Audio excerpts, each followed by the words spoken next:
তারকেশ্বর যাত্রায় যে আমার এমন অবস্থা হবে আমি কখনোই ভাবিনি। আর হ্যাঁ, পুরো ভিডিওটা না দেখলে কিন্তু পাপ লাগবে। So hi everyone, me Brindishna, welcome to my Tarakeswar blog. আগে বলুন আমার আলতাখানি আপনাদের কেমন লেগেছে, এটা কিন্তু আমাকে আমার পাপা করে দিয়েছে। সো আমরা যাচ্ছিলাম ফুল ফ্যামিলি, মা, পাপা, আমি, আমার দিদুন আর আমার মামারাও কিন্তু ছিল। আর স্টেশনে কিন্তু লোক প্রায় ভর্তি। আমরা গেছিলাম শনিবার দিন বিকেল 5টা নাগাদ। তো ইনি হলেন আমার দিদুন, আর রয়েছে আমার সঙ্গে আমার মা, পাপা, আরো অনেকে। সোয়া আর ট্রেন চলতে না চলতেই আমার মুখ চালু হওয়া মাস্ট। আমি তো এদিকে হাওড়া পৌঁছতে না পৌঁছতে আমার বোনুকে অনেকখানি মিস করাও শুরু করে দিয়েছিলাম। সোয়া একটুখানি মিস করে একটুখানি স্যান্ডউইচ খেয়ে আমরা সোজা পৌঁছে গেলাম শেওড়া ফুলির দশকর্মা ভান্ডারের গলিতে।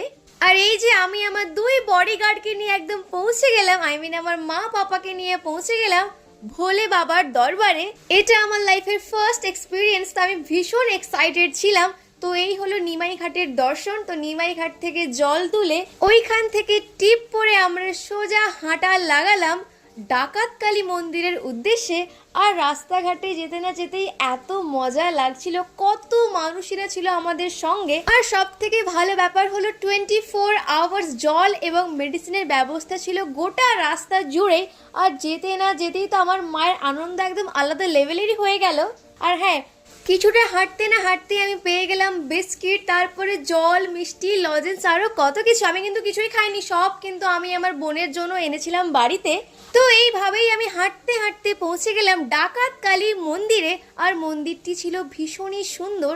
আর এইভাবে বাইরে কিন্তু জল ঢালতে হতো, আর মন্দিরটিকে একবার আপনারাও দর্শন করে নিন। তো ওইখান থেকে হেঁটে হেঁটে আমরা রওনা দিলাম কাশী বিশ্বনাথ মন্দিরের উদ্দেশ্যে।